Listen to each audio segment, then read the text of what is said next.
Welcome, fellow technicians. Angelo here at A Automotive.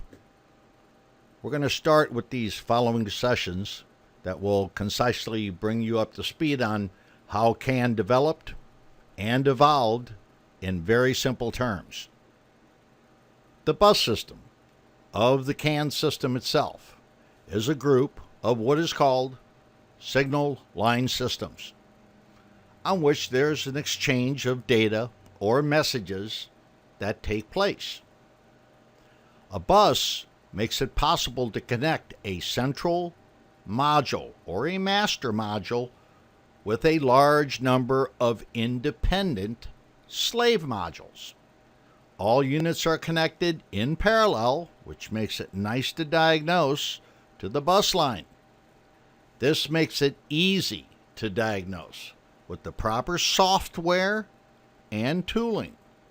Now, there's different types of buses. For instance, the body bus is the K-bus, which is responsible for data exchanging that is required throughout the body bus system. For instance, the ZKE and the IHK, they are connected to the K-bus. Ah, yes, acronyms. Well, by now you should be used to it. And if not, you better get used to it. Or you won't even get to the first part of fixing it, at least until you get to know what that list is all about. The K-bus technically is identical to the I-bus, which is the instrument cluster bus. I'll get started with some typical symptoms for, let's say, a shorted K-bus. Most of these cases are usual issues with K-bus going wacky and unhappy. Now pay attention, because you'll see a lot of this. Any car with a K-bus, you will experience this.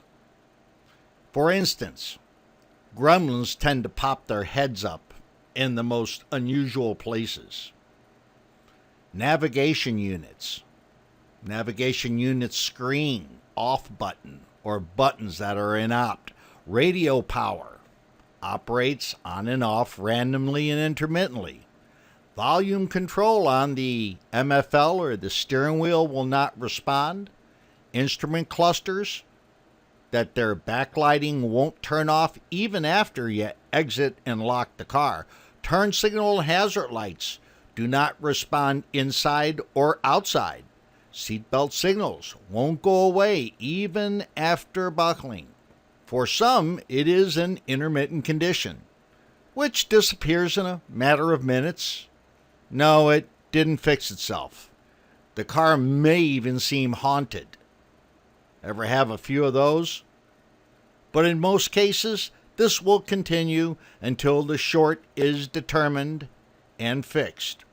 I'll be using examples like this throughout this entire session to familiarize you with the system, the components, and technically how they work.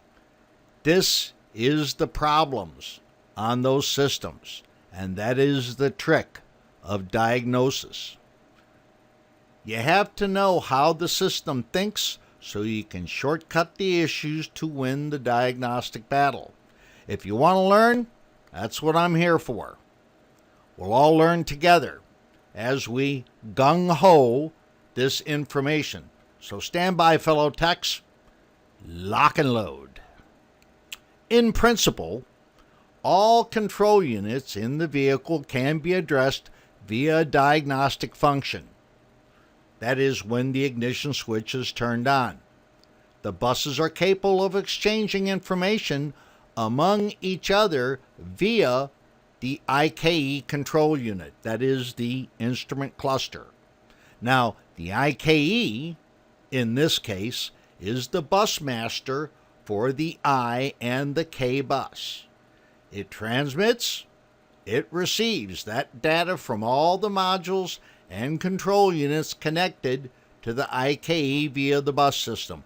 The following control units, for example, can be connected to the K-bus. FBZ, basically your little radio remote control for central locking. The GM, what we're speaking of, is the General Module 3, or the ZKE3. The IHKA, IHKR, Automatic Climate Control. IKE, Instrument Cluster. LWR, Headlight, Vertical Aim Control. FGB, Rear Compartment Blower. AIC, Automatic Interval Control. And oh yeah, the really important one here, the EWS, Electronic Vehicle Immobilization. Generally, it started right around 9 of 96 on the K-Bus. If any of these go wacky, it's going to flag a DTC. Not to worry, I'll hold your hand through the entire understanding of the system. You will learn this. I'll make sure that you look sharp. It's my job. Starting out, we have rules. As if we don't have enough rules in life, there is rules for communication on the IK bus line. And these rules are, you got a master controller. It has the priority of all the other control units. Only one module speaks at a time. Everybody speaks at the same speed. Slow. Messages are acknowledged by the recipient. Message is repeated if the address module, which is supposed to receive the message to do whatever it needs to do, fails to respond. The IK bus quits sending messages after 5 attempts and bing, flags a DTC for the K-Bus. Vehicles equipped with iBus send messages back and forth between K-Bus and iBus via the gateway. Now, to make a note here, there is a piece of software, the BMW factory ISTA. It's used to telegram the commands to the electronic instrument cluster via the D-Bus, the diagnostic bus. From the electronic instrument cluster, the IKE, these telegrams are routed to the K-Bus control units. The respond telegrams of the K-Bus control units are sent back also via the IKE to the ISTA, such as the E38 models, the E39, the E53 models. They're called high cluster. The gateway is the IKE, the instrument cluster. The IKE determines the addresses of the message recipient, whether that message needs to be passed along to the other bus. In simple terms, it sends a message down the bus, it goes by a control unit, and we're talking simple terms here. If it goes by a control unit that is not part of that message address in the coding, it bypasses that control module and only talks to the module that is coded to understand the message. The term K-Bus is a protocol. It's used for a series of sub-bus systems for various purposes. The D-Bus, the CAN bus also utilize the IKE and Combi as a gateway. Each module on the IK bus is informed by a message from the master controller as it's ready to communicate and ready status of all other connected modules. The modules are first polled, and it's all according to the way the master controller is coded. Every 30 seconds after KLR, the ignition switch, is switched on, each module on the bus line is polled. This message format is not used for CAN bus, as it is a different type of protocol language. For you techs that have seen that checksum error on the early E30 BMW models, usually associated with a K-bus issue, this means that that message passed to that controller and failed to understand the meaning of the message sent. That is, it basically said, "What?" because it didn't understand the message. This is usually due to corrupt messages. Reason why? The system is a serial data bus. which means that only one event at a time when it communicates. The message sent over the bus are configured. In data transmission, the technique of time division is used to separate bits of data sent. Each message consists of a transmitter address, length of data, receiver address, command or information of what it's supposed to do. That is, all the connected control units will receive that information. But like I said before, only the unit in the address will accept and react to that data, command, or message. Detailed description of the message, that is, what does it want to do? And the summary of that transmitted information, the checksum of the transmitted information. So if you happen to have a poor B plus ground, a low battery, a loose chassis ground, all of that can affect that transmitted information. And corruption. An alternator that has crashing diodes internally, or collapsing diode in the alternator, or a controller going, what shall we say, feed up, a possible intermittent open, a poor connection due to water regression, seen that? And even a possible intermittent short in the K-bus. Just remember this, guys. B plus and grounds are always the first thing you check for anything electrical and electronic. Please, don't go jumping ahead of yourself, because it's the simple things that get you right at your 6 o'clock. Experience has taught me well. So now, let's talk about the 850 BMW, which was equipped with a V8 or a V12. Loved the bodies on them.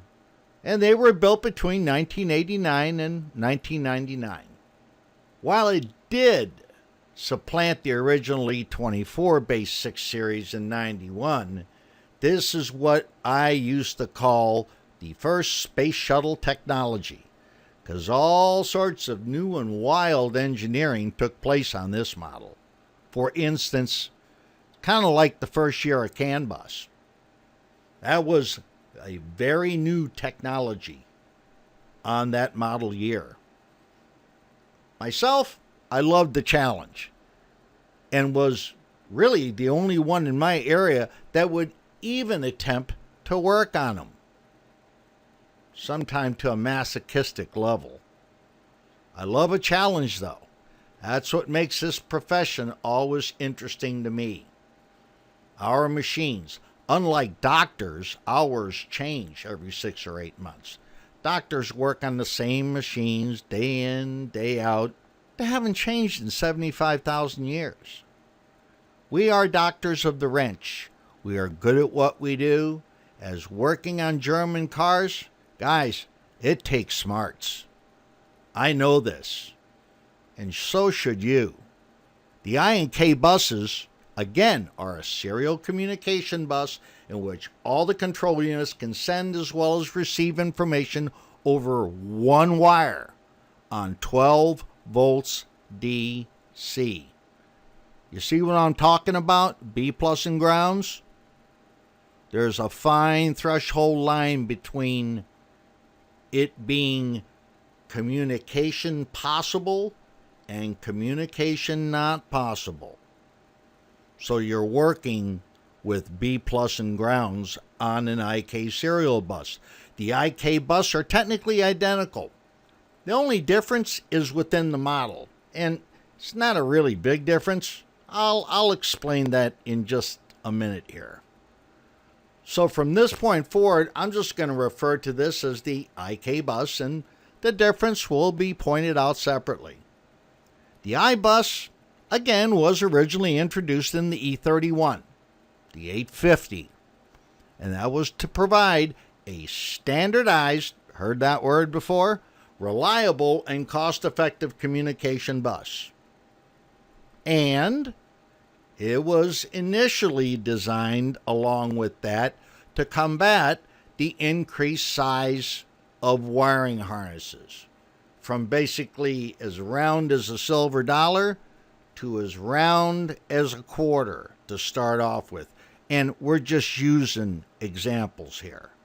But you know what I'm talking about. So right now, that's the end of session 1. I'll let you absorb that a little bit.